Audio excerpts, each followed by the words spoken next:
Welcome to the Woodpreneur podcast, the best podcast for the business and marketing side of the sawmill, lumber, and wood industry. What's a woodpreneur?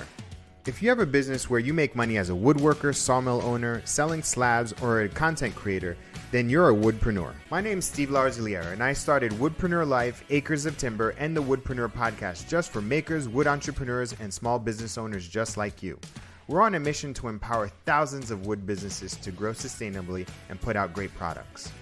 Each week, I interview makers, sawyers, content creators, and 6- and 7-figure entrepreneurs that know the wood industry inside and out. With topics covering everything from the urban lumber movement, sustainable sourcing and design, we'll discuss the ins and outs of how to grow, monetize, and fully immerse yourself in the woodpreneur lifestyle. If you're a hobbyist, a full-time wood business owner, part-time entrepreneur who wants to become a content creator, or quit your day job to pursue your dreams, the Woodpreneur podcast is just for you. Thanks so much for listening. Now enjoy this episode. Hi, welcome to a brand new episode of the Woodpreneur podcast. This is your host, Steve Larziliere. Today's guest is Karen McWilliams from Closets by Karen. How you doing, Karen? Are you, Steve? Good, thank you. Hey, why don't you give me the backstory behind Closets by Karen? I guess it's like a lot of people that own their own business. Sometimes they just stumble into it. In college, I studied fashion merchandising, and I was working in the city, in New York City. When I say that, I met my husband, who currently owns a millwork and cabinetry company and was doing commercial, and still does, commercial millwork and cabinetry. Once we got married and I had my first child, I didn't want to kind of stay in that business anymore and be going into New York City. I wanted to sort of make my own hours and have more flexibility, which is maybe a joke because you own your own company. You don't have, you're a slave to, your customers then versus a big boss. But so him being in that industry and sort of already having a lot of the machinery and the setup, it was very conducive to kind of have an offshoot of Closets, a closet business where we design and install closet systems. So I don't know if you're familiar with exactly what that is. It's a lot of people know the brand name of California Closets or what the Container Store does and all the partitions and things like that, where you can have drawers and shelves and all that kind of stuff. And at the time I established my company back in 2007. Back then, closets were, well established, but not as big as they are now. And it definitely was an industry with a lot of growth potential. So we decided to kind of make an offshoot of his company, and I started Closets by Karen. That's how it started. Well, tell us about those first couple of years. How did you get the word out? How did you grow? And in 2007 is when you started, right? Yes, pretty much. Wow! Congratulations. Yeah. Congratulations. It's been a while, and in preparing for this podcast, I had to sort of think back on all that. I know I've been doing it for a long time, but sometimes, it's a little crazy to think how long it has been, because it feels like just yesterday sometimes. First, in the beginning, it was a lot of it still is a lot of word of mouth, but just doing work for friends, other businesses that we had, that kind of thing. And we originally we had a showroom down in Hoboken.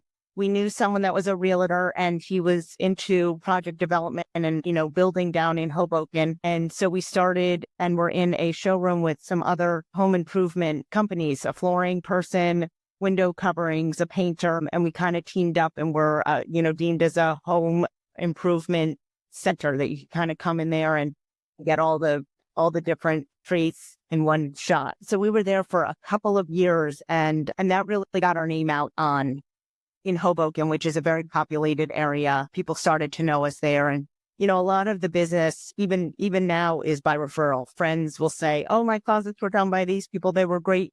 You use them.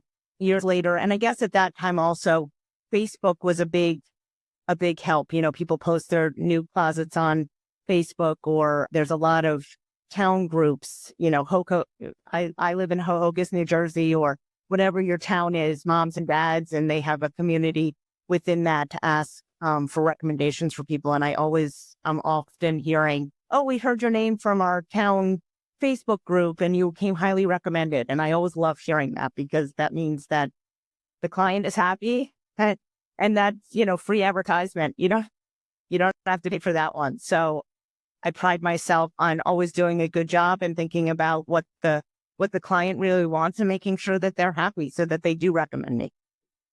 That's great. That's great. And who's the ideal client for you? Like who's the type of person that wants a closet system? So my ideal client is someone who is either building a new house or doing a renovation on their house, or even someone who has a closet in their house that wants to just redo it. Maybe they have wire shelving, or maybe they just have a shelf and a rod in their closet now, and they're not utilizing the space. If I had, everyone wants to maximize their space in their closets. They don't want any wasted space. So, really, I love when someone comes and says, oh, we're building this new house or we're doing this renovation and we've got kind of a clean slate and we can, design and a lot of times there's even the availability to maybe you move a door over to the left or you take out this window so that you can, do the design of what whoever your client, really wants and make it their dream closet. So ideally that's it. Sometimes I do get builders that are doing spec homes. I do love that as well, because then you sort of don't have a client that's so picky at the end, worrying about every little corner of the closet. But it makes it a little more challenging because you don't really know who you're designing for. So you have to make it a little bit more generic. And so there's pluses and minuses to that as well. How big is your team now? So I am process by Karen. I'm the only designer. I go out and measure every job. I do have someone that helps me draw the closets, and they're relatively new. I have an assistant, but really I am an offshoot of my husband's company. So he has about 10 or 12 employees in the shop that make all the parts. We have a lot of computerized machinery that does all that.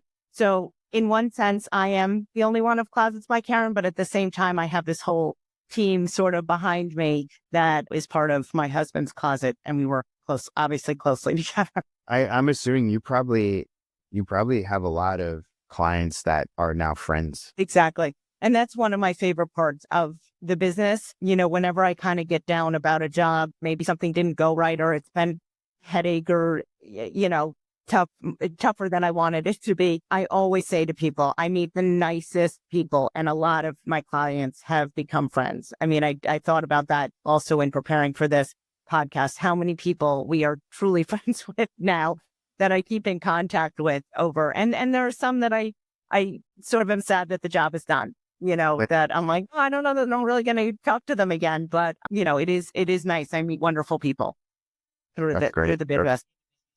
What kind of trends have you been seeing in terms of like material design, and how has that changed over the couple of years? Like what are people into now? Because I honestly believe that in terms of custom, you can't really get more custom than a closet, right?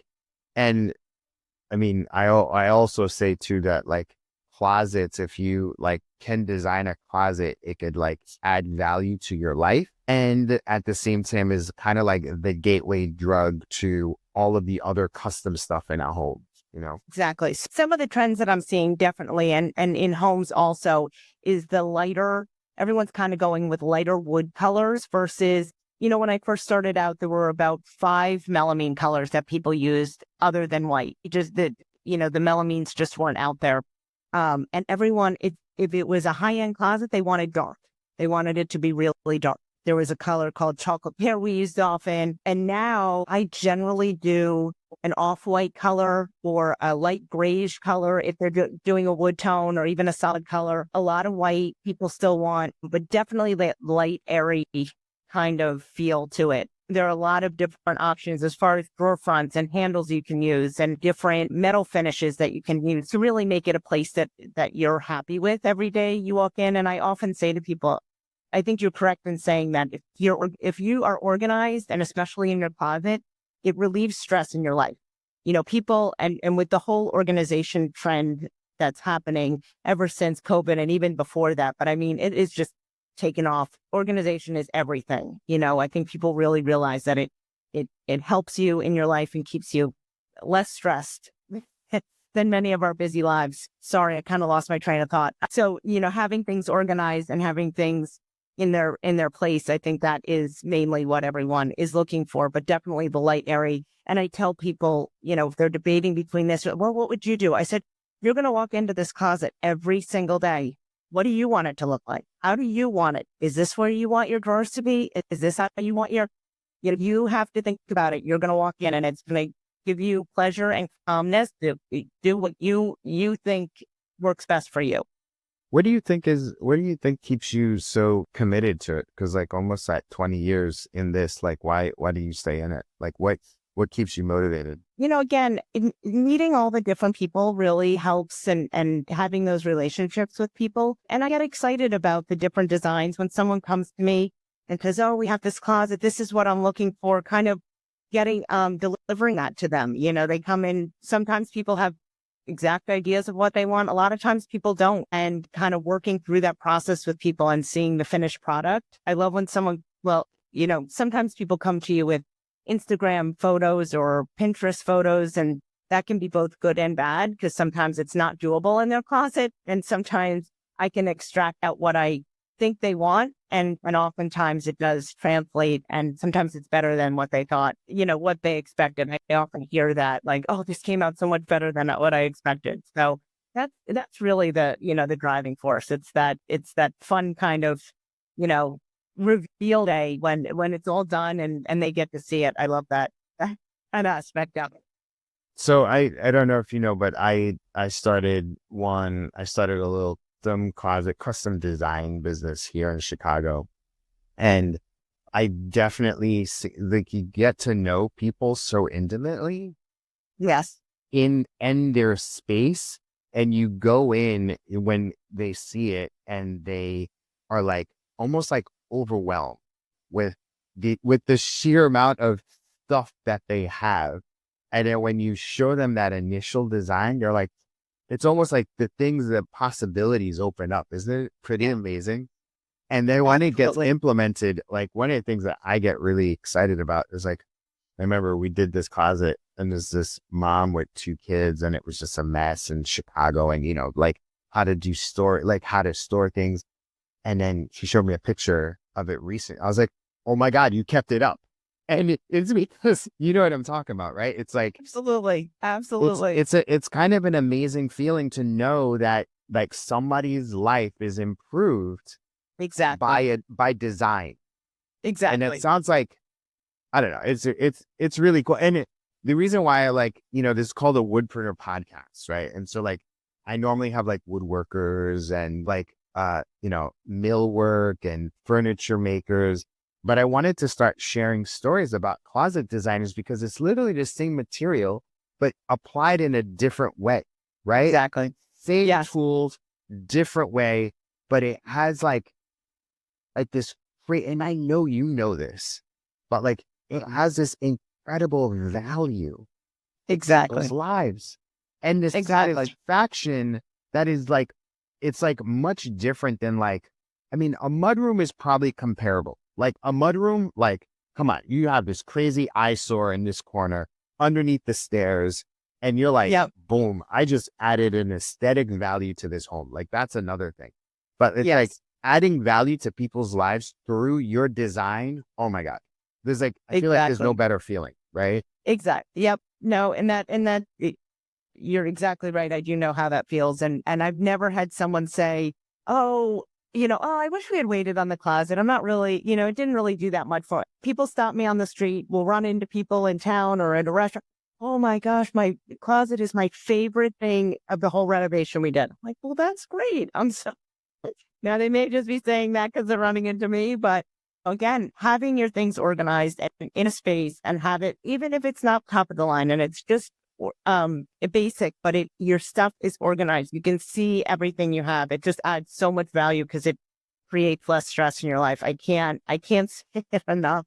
And again, when I started, closets weren't as big of a, closet systems weren't as known, but over the years, it's just amazing how people are doing full renovations just to add closets. So they may need to update the bathroom. Well, let's make it smaller so that we can make our closets bigger. Great for me. I love it. Yeah, absolutely. And honestly, I feel like, it's so interesting. I went to Closet Con in Chicago last year. Did you go? Were you there? I did not. Was that for the ACSP? Is that? Yes. Yeah. It was in So Hamburg, Chicago, or something, right outside of Chicago. Schaumburg, Chicago. Schaumburg. Yes. Yeah, right. Yeah. I And know honestly, the name of that town. Yes.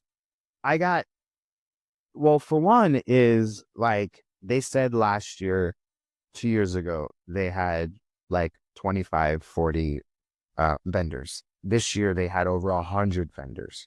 And I was like, and it probably fueled by COVID, but I almost feel like home organization and trends, it's like, I feel like this is not going away.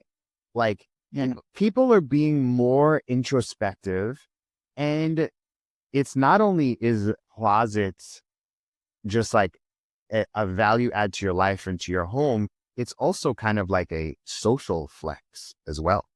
Yes. Yeah. Having a closet like really showcases, you know what I mean? It's kind of like, I don't know. I'm very excited by closets, by the way. No, and it's funny that you say that, because I have a client that she called me for, after doing her 2 master closets, she wanted a little linen closet or whatever. And she said, I keep bringing all my friends into my closet. They can't believe how beautiful it is and how wonderful it looks. And you're going to be getting a lot of phone calls. And I'm like, okay, if you want to have a party in your closet, I'll bring the drinks. Yeah. Yeah. So it is really cool. It's honestly, I'm very excited by this industry, and I want to tell more stories about it too, because I mean, also, I have to say is that, I mean, no offense to the guys, there's a lot of creativity, and I find that the closet part of the woodpreneur space is a lot more diverse. So you will see more women, you'll see more, people of color, you'll see just more it's just creative too. It's creative.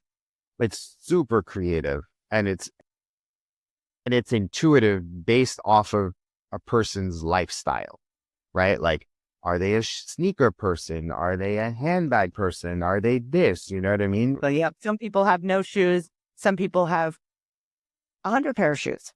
Yeah.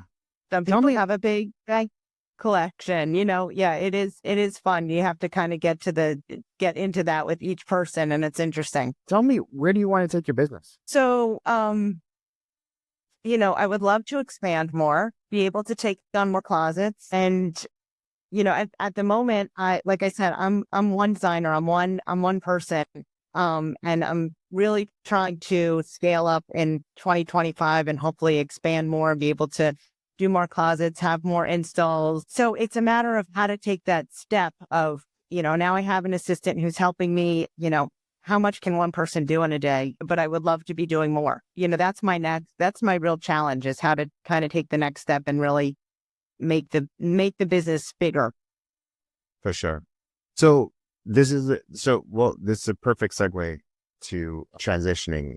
So this is the part of the podcast where you get to ask any marketing or business advice. So is there anything that I could help you with, kind of along the lines of what you just spoke of, that I could help you with? Yeah. So, I think one of the things, obviously, I do have, a lot of word of mouth right now, and I work with builders and interior designers, and actually a lot of home organizers now find me, and I've developed relationships with a lot of them and work closely with them. But what's the best way to market a company? I feel like a lot of new magazines are coming out, which you would think print would sort of be dead, but I feel there's new ones coming out. So that's kind of just an interesting, I don't know. I don't know whether to advertise in them. How do you know if it's making an impact? Instagram and Facebook are by far the best advertisement for me right now. I have someone who posts for me on that helps me with that, but it's just the marketing part of it. Someone approached me with email blasts, and I thought, oh, who wants to do that? But evidently that's kind of coming back. And so how would you, what do you think the best marketing strategies are in 2025 going forward? Well, I think honestly, so I've mentioned this a couple of times on different podcasts. I think video is going to is important, right? So filming you going into, measure the space, filming you sitting down and going over the designs with the customer, right? Like that's going to be super important. Showing the construction and the installation and then the reveal. So like if you could almost like make mini series about the closets that you're building, yeah, like that would be really, really impactful for your business because people will get to know you and see you. And I think, let me see.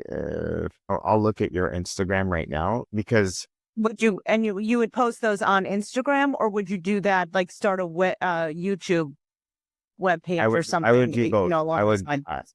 I would do both. And so like I'm looking at I do like your video. I like you showing your face for sure. Yeah, these are good. Yeah, these are good. I would say, honestly, if you can get your clients walking in or you walking into the closets after they are done in video form, that's what I would do more of for sure. Oh. And also, like, I'm assuming because you're heavily word of mouth, if you could get pictures with your clients and selfies and Good idea. in the closets, right? And start pushing the hashtag closets by Karen. I'm looking at your hashtags now. So, and encourage all of your clients to, you are using closets by Karen, but it doesn't have a lot of, it doesn't And one thing I'm not good at is asking for a review. That would probably be great. You got to do that. Yeah, you got to do that. So that's one thing on how to do it. Another thing that I just thought of was almost like a book of testimonials and finished closet designs, almost like a physical book, right? Or it could be an ebook, but it's almost like case studies of this. So where you do like the space, so you mark it like, what was the space before? What were they looking for? And what was the design process? And you do like 5 different closets and you like, I would kind of drop it into a community Facebook group where we're in the community group and you just like give it away. It's like, hey, I have a book on how to design your ideal perfect closet. And you just give advice and you essentially just prep people to do business with you. Like, what do they need? So like, how you ask questions in the beginning, like, what do you need this for? What's your vision? Blah, blah, blah. You literally give them an ebook or you show them a video of what to think about. And then the call to action is call me for a free design consult because you do that anyway. Right. Mm-hmm. So you just do that. That's a great idea. And then, but I would literally share. And then for my closet business, I was thinking about partnering with a home organizer because oftentimes you need to like clear stuff out in order for you to get the design that you want. And personal organizing is like its own thing. And it's a lot of work. So doing a combo where you can get somebody to create one for you, like collaborate with a closet designer, right? Or just literally tell a closet designer, like, for every referral that you give, I'll give you 10%. Like I would contact, because those people, they do a lot of work and they know people intimately. Yes. And also too, that person could potentially be an extra designer for you. Yep. No, that's a great idea. I mean, I work with some now and one I've developed a pretty good relationship with. So I'm going to talk to her. That's a great idea and kind of maybe see how we can collaborate a little bit more.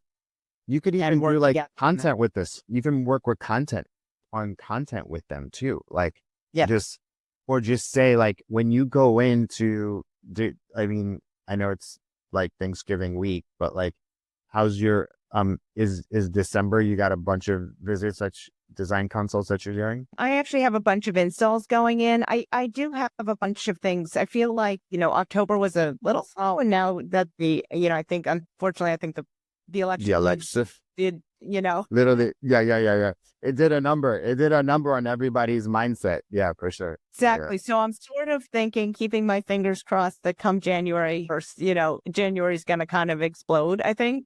Or soon after. Luckily I do have a couple of big projects in the works, so that's good. But, this week is sort of slow, but I do have a couple of things kind of going on. Well, one thing that, so like contact your personal organizer contact and just say, hey, look, I am looking to do a collaboration.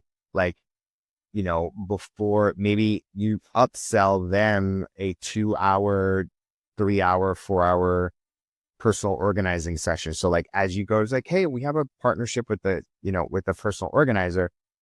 If you want, we can do this. Right. And then, that's one thing that I would, that's a great idea. So, are those helpful?